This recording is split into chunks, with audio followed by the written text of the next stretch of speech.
Salut à toi, dans cette vidéo, je parle avec Christelle qui vient de terminer le programme Bike Erg Power. On parle donc de son expérience qu'elle a vécue au travers du programme, des progrès qu'elle a pu voir également et des conclusions qu'elle a tirées de ce programme. Donc sans plus attendre, ma conversation avec Christelle. Bah écoute, super Christelle, merci de prendre le temps de faire ce petit appel. Donc, Avec ce que je voulais plaisir. faire avec toi, c'est passer en revue un petit peu le programme Bike Erg Power que tu as complété récemment et en apprendre un peu plus justement sur ton expérience via le programme parce que c'est toujours intéressant pour moi de savoir comment ça s'est passé pour les participants et pour des personnes comme toi qui sont rigoureuses et dédiées et qui l'ont fait du début à la fin. C'est super intéressant d'avoir ces infos. Avant de commencer, Christelle, présente-toi un petit peu, donne-moi une idée de qui tu es, qu'est-ce que tu fais et pourquoi tu as décidé de faire le programme aussi. Ouais, alors bah merci à toi de m'inviter déjà. Alors moi je suis donc Christelle Staudinger, je suis la gérante de CrossFit Sarreguemines en Lorraine, donc pas très loin. On a fait un séminaire ensemble il y a pas si longtemps. Mhm. Euh, j'ai démarré le CrossFit moi en 2016, ça commence à faire un petit bout. Et en fait, ça va rejoindre un petit peu la raison pour laquelle j'ai démarré le programme. Si tu veux, je suis un petit peu cause de blessures récurrentes. Et là, en ce moment, bah, j'ai deux hernies au niveau du dos qui m'embêtent pas mal. Et en fait, à la base, j'avais acheté moi le bike erg pour préparer un triathlon. C'est un petit peu tombé à l'eau, si on veut, par la force des choses. Et du coup, bah, ce vélo, il traînait un petit peu dans un coin. Et j'ai dit, merde, j'ai un super outil et je m'en sers pas du tout. Forcément, bah, en suivant via la chaîne, les podcasts, le séminaire, etc., bah, je me suis intéressée un petit peu plus à l'outil.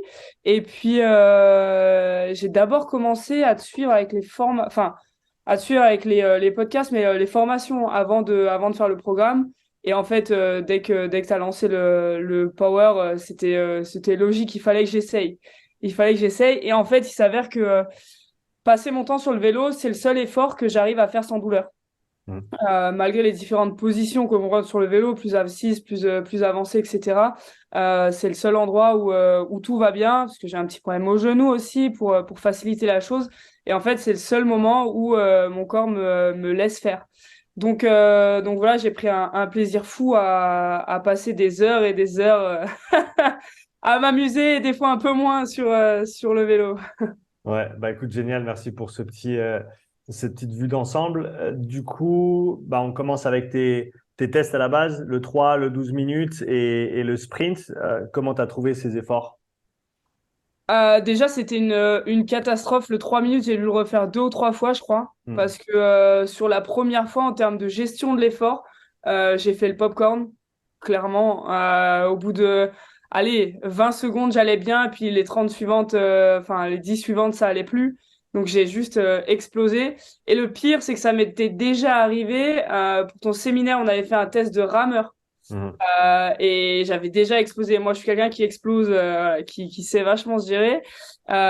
Donc j'ai fait le popcorn et après, ben voilà, c'était des efforts subis en fait. C'était Mhm. vraiment pas l'habitude et très très difficile de trouver le facteur de résistance Ok.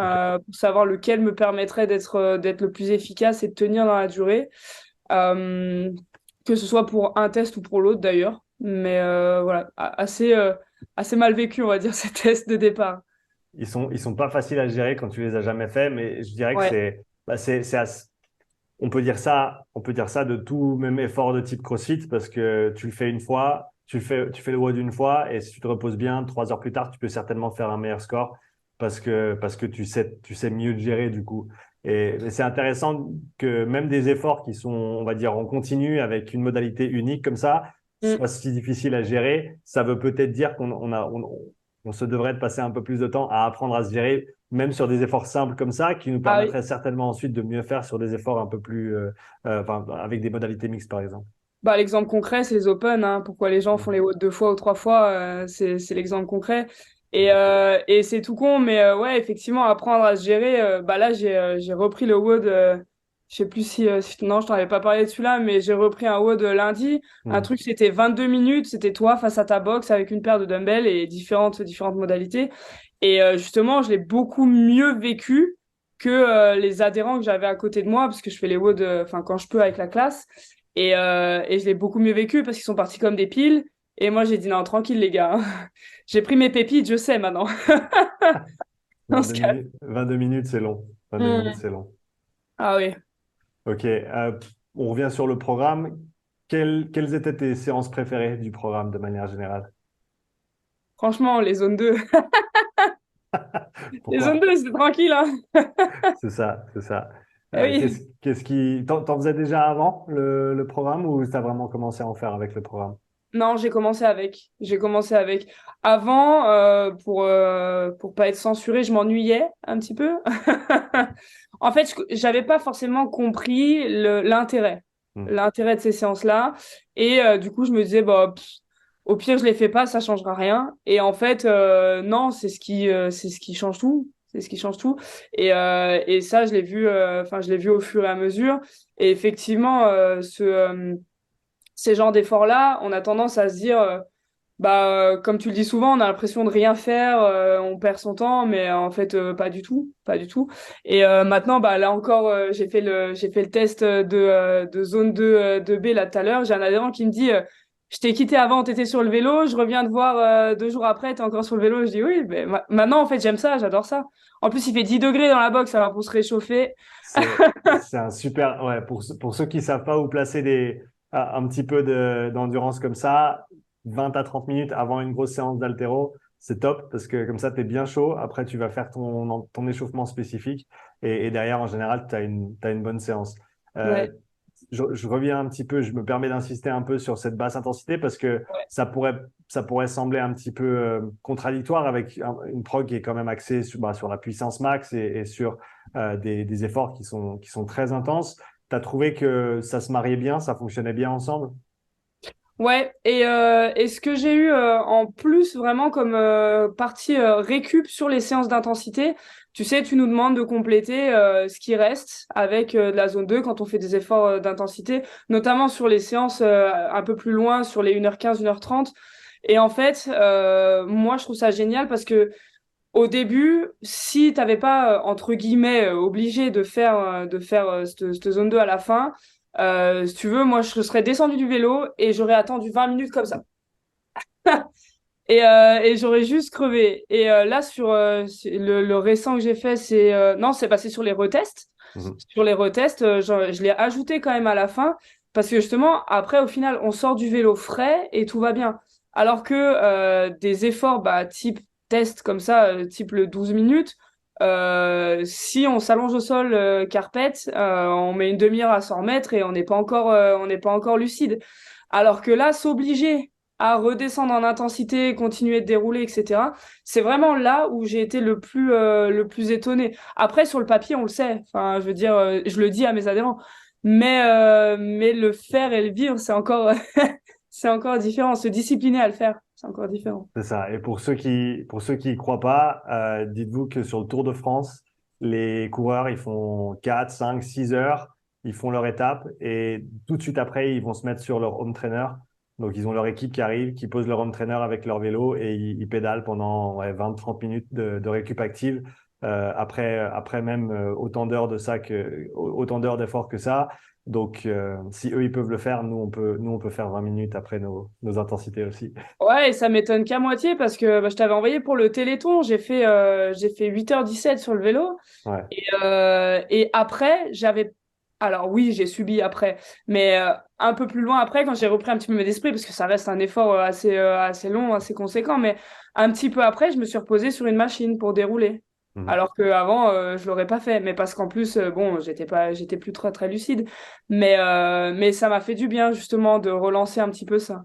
Et ça, c'est vraiment le truc qui m'a beaucoup marqué, ouais.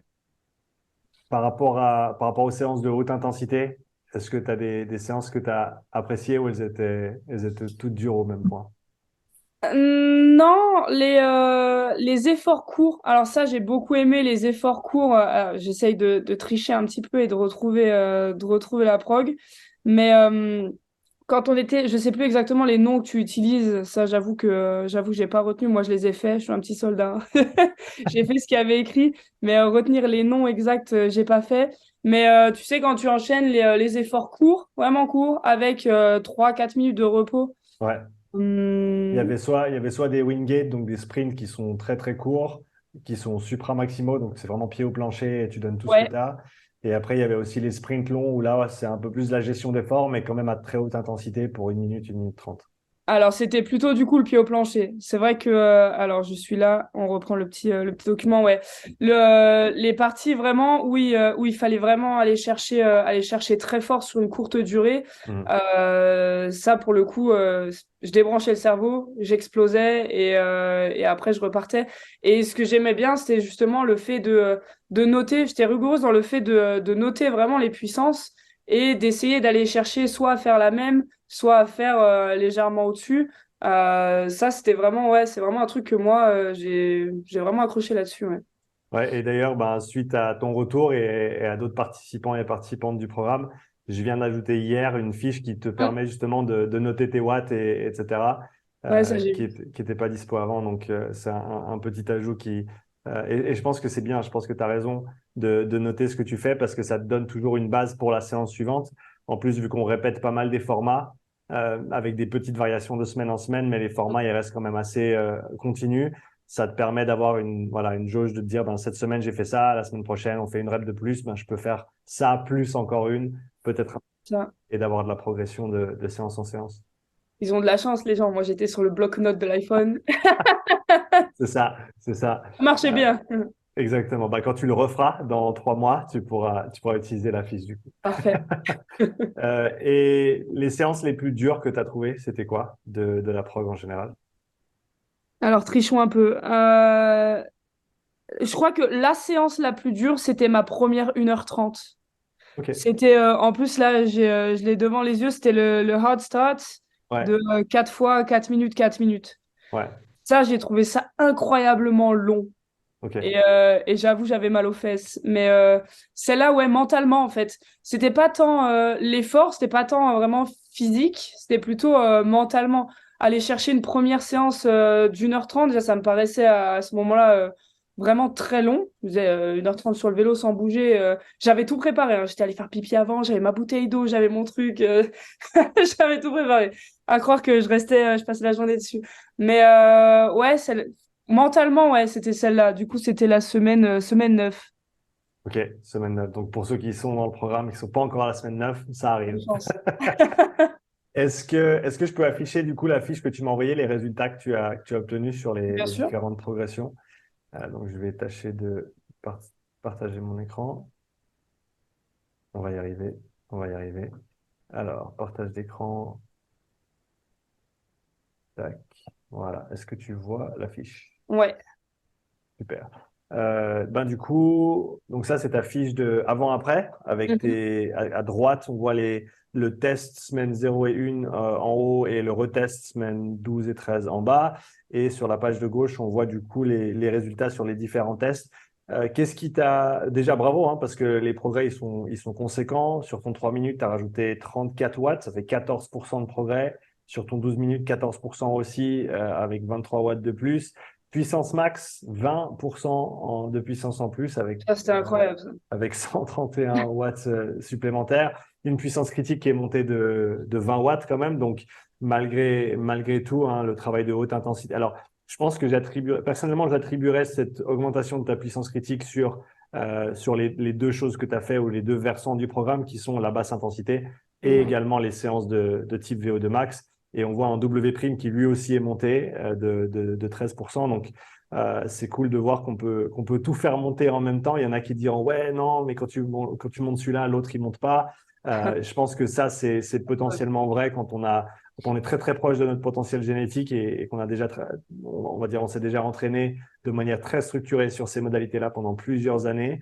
Mais pour la plupart des gens, il y a de la place pour tout faire monter. Est-ce qu'il y a une des perfs ou une des améliorations qui t'a surpris plus que les autres? Ouais, la puissance max, Ok, clairement.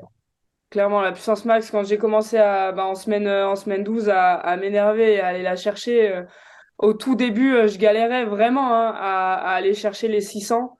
Et là, je voyais les chiffres exploser. J'étais, ouais, ok, bah allons-y. T'as pu répéter plusieurs fois cet effort au-dessus de 700 watts ou... Ouais, alors tu sais quoi, je l'ai encore dans le bloc-notes. Alors 750, non. Par contre, je l'ai ici.